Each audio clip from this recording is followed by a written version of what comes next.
बजे तक माफी मांगो, 11 बजे तक माफी मांगो, यहां तक कि आपने उन पर इस तरह की टिप्पणी कर दी कि नारी की तरह चलते हैं, नारी तो छोड़ दो, उससे आगे नारी की बढ़कर तरह कुछ। चलते हैं। हाँ, आपके वीडियो में मैंने देखा है, मैं बहुत रिसर्च उससे करके भी आया आगे हूं। जाते हैं वो। उससे भी आगे जाते हैं मतलब? भाई समझदार लोग बैठे हैं, क्या उनका कहना उनका चाहते है वो हाँ। वो अपने को नारायण की तरह वो प्रस्तुत करते हैं और क्या। हाँ। नहीं तो आप क्या कहना चाह रहे बोला तो मैंने कि अपने को हाँ। नारायण की तरह प्रस्तुत करते हैं वो नर नारी दोनों से आगे। उनके दरबार में ये कहा गया, आपके दरबार के लिए वहां पे एक दंपत्ति पहुंची, आपने भी उस पर एक अपना पूरा वृत्तांत जारी किया है, एक वीडियो जारी किया है, जिसमें कहा गया कि वहां पर उन्हें लूटा गया, उस दंपत्ति को आपके दरबार में, उनकी पैसे उनसे लिए गए, और यही नहीं, कान की कुंडली तक छीन ली गई। यही तो मैंने इसीलिए कहा ना, ट्रक क्लीनर की भाषा ये एक अच्छे व्यक्ति की भाषा नहीं है। दूसरा, हमारे दरबार में जो गरीब लोग जाते हैं, जो कष्टों से समस्याओं से पीड़ित होते हैं, उनका पूरा निःशुल्क ही सारा वैदिक प्रक्रिया कराई जाती है। अच्छा, बिल्कुल कॉर्पोरेट वाले अंदाज में आपने व्यवस्था बना कॉर्पोरेट दी है। नहीं, एकदम ट्रांसपेरेंसी है। कॉर्पोरेट में तो छुपा रहता है, हिडन रहता है। हाँ। दरबार में ट्रांसपेरेंसी है, पहली बात। दूसरी बात, हमारे सामने कभी कोई ऐसे लोग भी खड़े होते हैं प्रक्रिया करके जो बहुत गरीब होते हैं, दिख जाता है कि गरीब है, तो दरबार तुरंत कहता है कि इनके पैसे वापस करा दिए जाए, ये इस लायक नहीं कि इतना पैसा खर्च करके और ये प्रक्रिया करें। सभी लोग दरबार आए, हम सभी के रहने का स्वागत का अतिथि की तरह करेंगे जो हमसे हो पड़ेगा, और सब देखें प्रक्रिया को, क्योंकि पहली बार ऐसा हो रहा है। कुछ अनुसंधान, मेरा 40 वर्षों का अनुसंधान है। अच्छा। जिस अनुसंधान के तहत लोग अपनी वैदिक प्रक्रिया करते हैं और स्वयं अपने ही प्रार्थना संकल्प से अपने को स्वस्थ महसूस करते हैं, उन बीमारियों से निकलते हैं जो उनको महीनों से नहीं वर्षों से रहती हैं। लेकिन कैंसर जैसी गंभीर बीमारी, ऐसी बीमारियां जहां पर मेडिकल हार जाए, मेडिकल क्षेत्र के डॉक्टर्स हार जाएं, आप चुटकियों में कहते हैं कि मैं इलाज कर देता हूं। ऐसा नहीं, झूठ। कौन बोलता है? मेरा एक स्टेटमेंट लाइए। आप तो एक मंत्रोच्चार भी करते हैं, मैं वीडियो देख रहा था अभी। नहीं, गलत। हाँ, गलत। ये दरबार के हमारे जो ब्राह्मण देवता हैं वो वैदिक प्रक्रिया कराते हैं। प्रातः काल शुरू होती, रात तक चलती, वही कराते हैं सारे अनुष्ठान जी। मेरे से तो केवल संवाद होता है लास्ट में। तो ये ओम शिव बैलेंस क्या है? ये अब हमारी इच्छा बोल देते हैं। नहीं तो ओम शिव, ओम ये अपराध नहीं। ओम बैलेंस बोलना तो इंग्लिश का शब्द हो गया फिर। ओम बोलना अपराध नहीं। नहीं, बिल्कुल नहीं। शिव बोलना अपराध नहीं। सनातनी बोलते हैं। बैलेंस का अर्थ है संतुलन जी, तो बोलना अपराध नहीं। तो ये मंत्र आपने खुद बना लिया है, ओम शिव नहीं, बना ही हुआ है, आपकी इच्छा है। ओम नमः शिवाय, चूंकि मैंने सुना इसलिए मैं पूछ रहा हूं शब्दों का मामला नहीं है, भाव का मामला है। जैसे अनुराधा जी कहते हैं ना कि हमारे गांव में ऐसे बोला जाता है, तो शब्द तो ठीक है लेकिन भावार्थ उसका गड़बड़ है। मेरा क्या भाव है? ओम शिव बैलेंस, इसका क्या अर्थ निकला? इसके जरिए आप कैसे लोगों को उनके कष्ट से मुक्त करते हैं? हो जाता है। अच्छा, तो कैसे सोचा आपने? कहीं से तो ये आइडिया आया होगा ये कुछ? मेरा 40 वर्ष का अनुसंधान है जिसको हम 40 मिनट में समझा नहीं सकते। अच्छा, फिर भी अगर छोटे में बताना चाहें, आपको लाखों लोग सुनेंगे जी न्यूज़ के माध्यम से। छोटे में ये है कि यदि आपके अंदर आस्था, विश्वास और श्रद्धा है ईश्वर के प्रति, और आप वैदिक अनुष्ठान अपने करते हैं और अपने ही प्रार्थना संकल्प से अपने लिए करते हैं, तो आप स्वस्थ होते हैं। इतना ही विज्ञान है, बस। इसके आगे है ना पीछे है। एक तो दंपत्ति आपके पास अभी हाल फिलहाल में पहुंची थी, एक वीडियो में आप कह रहे हैं कि शायद एम्स में वो लोग गए थे, कहीं गए थे, बहुत बड़े अस्पताल में, तमाम अस्पतालों के बच्चों को दिक्कत थी और आपने ठीक कर दिया था उन्हें। आप देखिए, आप उनसे बात करिए ना इस बारे में, बुलाइए उनको। हम आपके स्टूडियो में कम से कम 10,000 आदमी बुला सकते हैं। आप उनसे बात कर लीजिए। मतलब ऐसे जिनको आपने उनको कष्ट से मुक्त किया, ऐसे 10,000 अपने आप कष्ट से मुक्त हुए हैं। अच्छा, ये वैदिक विज्ञान है। यहाँ कोई किसी को कष्टों से मुक्त नहीं करता। आदमी स्वयं अपने ही प्रार्थना और संकल्प से स्वस्थ होता है। लेकिन डॉक्टर के पास ना जाएं, डॉक्टर के पास ना जाएं लोग। ठीक है, डॉक्टर्स के यहाँ से परेशान होके आए हैं वो। मैं पूछना चाह रही थी सर आपसे, क्या ट्रक क्लीनर का जो लैंग्वेज है आपका, क्या वो बहुत अपशब्द नहीं है? नहीं है, क्योंकि वो ऐसा रहे हैं ना, तो बोला मैंने। ऐसा रहे हैं का क्या खुद उन्होंने कहा है कि मैं ट्रक क्लीनर था। तो ट्रक क्लीनर था, तो आपके कहने से क्या भाषा के कारण मैंने कहा कि जो भाषा सड़क छाप इस्तेमाल करें कि बच्चियां 25 साल की होते होते, आपकी बच्चियां भी होंगी परिवार में, तो क्या मतलब 25 साल की होते होते 4 तो आप ऐसा भी तो बोल सकते हैं ना, आप भी एक लेवल पर बैठे, आप भी ये बोल सकते हैं ना कि आप शब्दों का प्रयोग ना करिए। किसी को ये बोलना कि तुम ट्रक क्लीनर हो, क्या उससे बहुत रिस्पेक्ट दे रहे हैं? नहीं, रिस्पेक्ट अगर आदमी अपने कर्मों से पाता है तो वो कर्म करने चाहिए कि उसको रिस्पेक्ट मिले। मेरा अनुराधाचार्य से कोई विरोध नहीं है, भाषा से मेरा विरोध है कि बच्चियों को इस तरह से किया गया, इस तरह से संबोधन किया गया, वो अच्छा नहीं है। क्या ये संबोधन अच्छा है कि बच्चियां 4 जगह मुंह मार लेती 25 साल की होते होते? देखिए उनके जो अपशब्द हैं वो मैं मानती हूँ, अगर आप स्वीकार कर रहे हैं इस बात को अपने परिवार के लिए तो मुझे कोई प्रॉब्लम नहीं है। मुझे क्या प्रॉब्लम है? जी, आपने एक तिवारी जी और जो अनिरुद्धाचार्य के नाम से जाने जाते हैं, उनके बारे में जो विचार व्यक्त किए उससे सहमत मैं भी हूं कि इस तरीके की फालतू की बातें नहीं करनी चाहिए, उसमें बिल्कुल सहमत हूं। लेकिन आपके पास कौन सा ऐसा जादू है? सुना आप 20 करोड़ रुपए हर साल इनकम टैक्स देते हैं, ये कौन सा फार्मूला है जिससे आप दिन दोगुनी रात चौगुनी, कौन सा व्यापार ऐसा कर रहे हैं जो आपका धंधा चमक रहा है और बाकी सब लोग, मतलब हम लोग परेशान हैं, हम भी चाहते हैं कि ऐसे कोई धंधा कर ले बैठ करके। ठीक है ना। देखिए दरबार कोई धंधा नहीं करता है, हाँ है ना। दरबार कोई धंधा नहीं करता। दरबार क्या होता है? दरबार क्या मतलब? आप दरबार चलाते हैं क्या? दरबार इन द सेंस जो लोग हमारे दरबार में ब्राह्मण हैं, देवता हैं, जिसकी हम आराधना करते हैं, उनकी बात करते हैं। हाँ ठीक है ना, उसको हम दरबार बोलते हैं। हम अपने ऊपर नहीं लेते कि हम कर रहे हैं, ठीक है ना। दरबार करता है जो करता है, क्योंकि आप उसी से प्रार्थना संकल्प करते हैं और आप स्वस्थ होते हैं। अच्छा एक बात बताइए, वो जो अंकुश श्रीवास्तव जी आपसे वो टिप मांग रहे थे कि कुछ बताइए वो नुस्खा कौन सा है? जैसे हम लोग की जहां तक जानकारी है, अगर मैं गलत हूं तो आप सही करिएगा, कि किसी जमाने में आप स्कूटर से चला करते थे, आज 3-3 रेंज रोवर है आपके पास, कहां से ऐसे कर सकते स्कूटर चलते थे? किसी ने मतलब कहीं पढ़ा, मैंने आपके बारे में देख रहा था। तो ठीक है ना, पैदल भी चलते थे हम। पैदल भी चलते, मतलब स्कूटर भी नहीं था? यस। अच्छा, नंगे भी घूमते थे और आज 3-3 नंगे भी घूमते थे। हाँ ठीक है ना, वो थी उम्र थी। हाँ। लेकिन इसको आप किस ढंग से लेते हैं? अच्छा लेते हैं। अगर आपने कोई प्रोग्रेस की है, आप भी कहीं रहे होंगे कभी, आप आज यहाँ सम्मानित जगह खड़े हैं, तो ये प्रोग्रेस है आपकी कि आप नीचे जा रहे हैं? क्या है इसको, क्या कहना चाहेंगे? अच्छा, ये आपका प्रोग्रेस है? नहीं, किसी का भी। हाँ। किसी का भी अगर कोई व्यक्ति आगे जा रहा है, कुछ समाज को लाभ दे पा रहा है। लेकिन साधु संत तो मतलब इन आडंबरों से दूर रहते हैं। साधु संत पे केवल सम्मान, ये सब प्रश्न क्यों उठाते हैं आप लोग? हाँ। साधु संत को जीने का अधिकार नहीं है? क्यों नहीं है? बिल्कुल है। साधु संत को सम्मान का अधिकार नहीं है? साधु संत को बड़ी गाड़ी में चलने का अधिकार नहीं है? बिल्कुल अधिकार है। दिन भर हम लोग गाड़ी में ट्रेवल करते हैं, तो क्या मतलब है आपको हम टेम्पो में चले? हम तो ये गाड़ी से भी चल सकते हैं, 3-3 रेंज रोवर। तो दिक्कत क्या है? हमारे साथ 50 लोग चलते तो हम कैसे ले चले सबको? अच्छा, सबको रेंज रोवर में नहीं चलते? वाह, ये तो बढ़िया है। आप केवल रेंज रोवर की बात क्यों कर रहे हैं? अच्छा, और भी कुछ है? नहीं, हवाई जहाज भी हो सकता है, दिक्कत क्या है उसमें? अच्छा, प्राइवेट जेट, प्रॉब्लम क्या है जी? ये सारा प्रश्न संतों पे क्यों है कि हवाई जहाज नहीं हो सकता है? अच्छा, आपने अनिरुद्धाचार्य जी के लिए बताया कि वो ट्रक क्लीनर थे, तो आपके बारे में भी बहुत कुछ पता चला है। 1992 में आपके ऊपर हत्या का मुकदमा है, कह सकते हैं?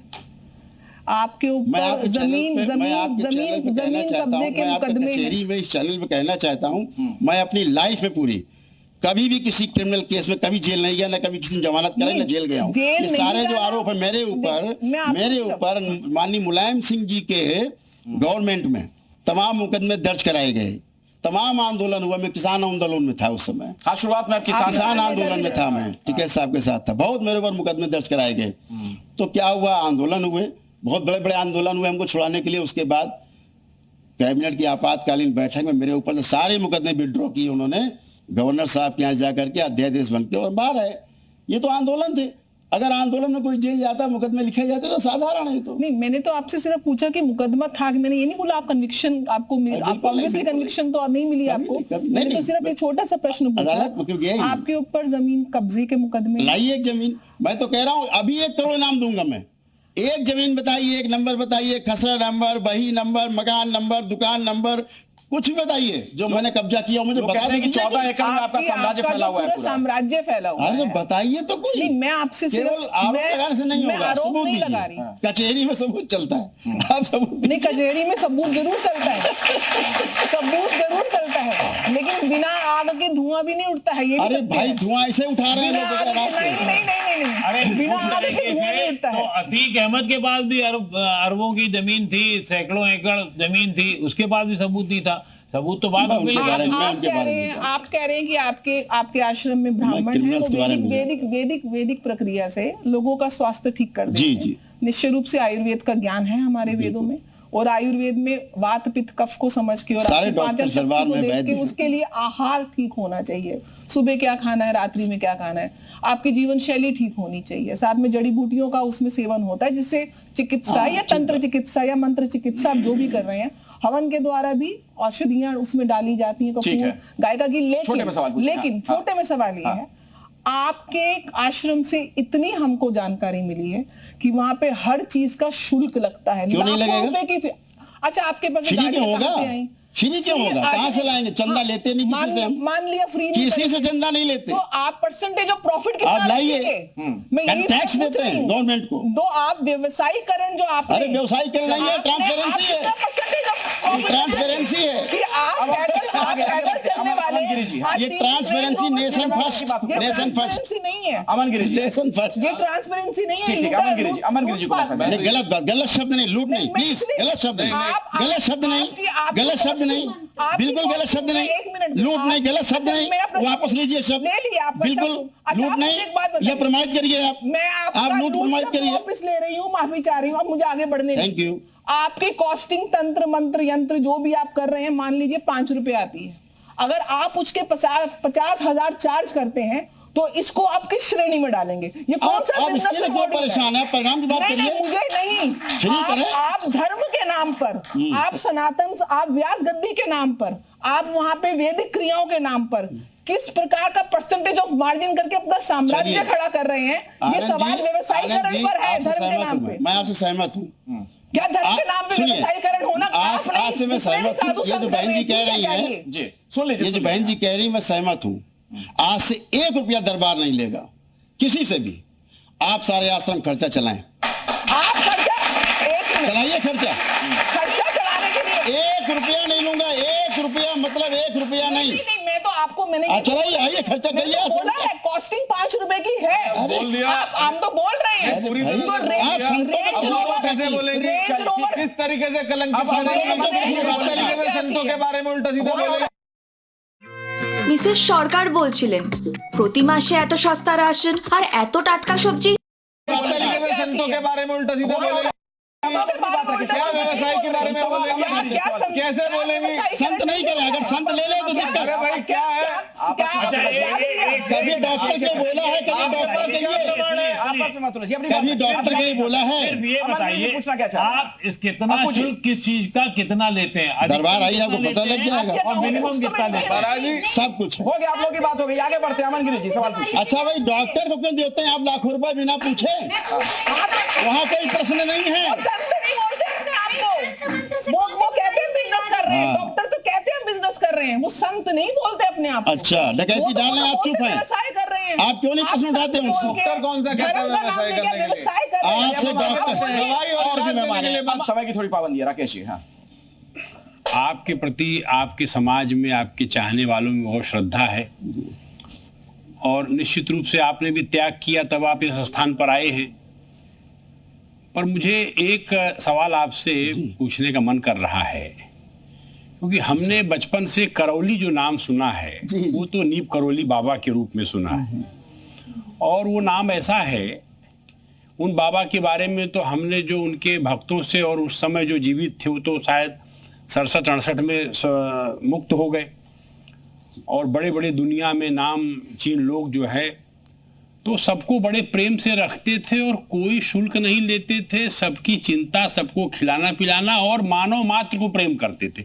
एक बात, अब वो नाम आपने धारण कर लिया है, तो वो और हिमालय में घूमते रहते थे, रमता जोगी बहता पानी, कोई ऐसा स्थान बनाया नहीं। बहुत अच्छी बात है। ठीक, अब जवाब ले लेते हैं। अब जो राकेश जी। है आपको आपके गुरुदेव ने दिया, क्या नहीं, बात हुई? ऐसा नहीं है। अच्छा, जिस ग्राम में कानपुर में जो आश्रम है, हाँ। उस ग्राम का नाम करौली है, ओह, इसलिए तो उसको नाम करौली का शंकर। नाम का असर भी तो कुछ होता है जीवन पर। हाँ तो है ना असर, देखिए ना, इतने लोग बैठे हैं, असर के कारण ही तो बैठे अद्भुत हैं। अद्भुत अद्भुत अद्भुत। हम यही चाहते हैं कि जो थोड़ा शुल्क आप लेते हैं हाँ, हम फ्री भी करते हैं, उसको छोड़ दीजिए। निःशुल्क मतलब भी करते हैं। व्यवसायीकरण ज्यादा हो कोई गया शायद, ये अपने कहना से- चाह रहे अरे, हैं। आनंद जी, अखिलेश जी, निःशुल्क भी करता है ना कोई दरबार, श्रद्धा ये भी से तो आप देता है देखिए। महाराज। हाँ बिल्कुल, ये महाराज, करेक्ट, ये करेक्ट। श्रद्धा से दे, अच्छी बात है नहीं। और दूसरी बात है, गांव गांव जाने की भी आज जरूरत है। जाता हूँ मैं, निःशुल्क दरबार लगते हैं मेरे क्योंकि देश में। देखिए इस देश में चंगाई सभा चल रही, जी जी, और सनातन धर्म के लोगों का मतांतरण भी हो रहा है। हाँ बहुत।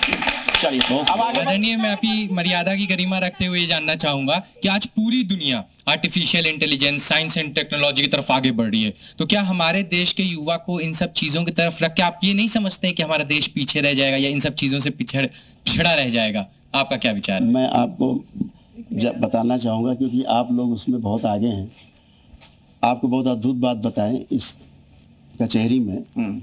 मेरी बात को हो सकता है आप अन्यथा भी ले सकते हैं, क्योंकि आपको उसमें जानकारी नहीं है। ये जो आर्टिफिशियल इंटेलिजेंस है, ये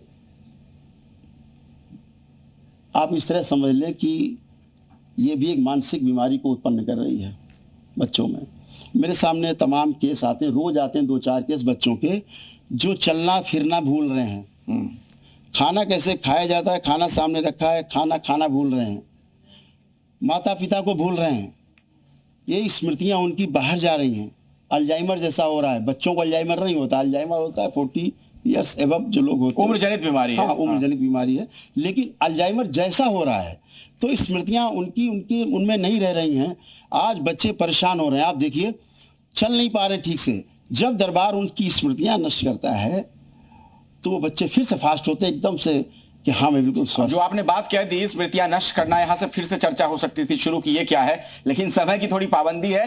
अब जज साहब के पास में जाना चाहूंगा और उनसे चाहेंगे कि आज जो आपने पूरा सुना है यहाँ पर कचहरी में जो कुछ हुआ है, आपका फैसला क्या है इस पर, जज महोदय? आज की इस कार्रवाई में समस्त तथ्यों, तर्कों, प्रश्नों और स्वामी जी के उत्तरों को ध्यान में रखते हुए मैं इस निष्कर्ष पर पहुंचता हूं कि धार्मिक मर्यादा के परिपालन के क्रम में भाषायिक संवाद का ध्यान रखना और इसका पालन करना अति आवश्यक होता है। साधु संतों को वाय आडंबरों से सदैव दूर रहना चाहिए। उन्हें समाज को अच्छे संस्कार, समाज को अच्छे विचार और कुरीतियों से दूर रखने की सीख देनी चाहिए। आपसी वाद विवाद और धर्म के नाम पर तू महमे से भी उन्हें दूर रहना चाहिए। स्वामी जी ने इस प्रश्न पर अपने अच्छे विचार रखे और इस तथ्य से सहमत जताई कि धार्मिक व्यक्ति हमेशा एक धार्मिक स्वभाव का होता है और धार्मिक भावनाओं को समाज में प्रतिपादित करने का कार्य करता है। बहुत बहुत धन्यवाद, और आपका भी बहुत बहुत धन्यवाद। आप आए हमारे स्टूडियो में, कचहरी में आप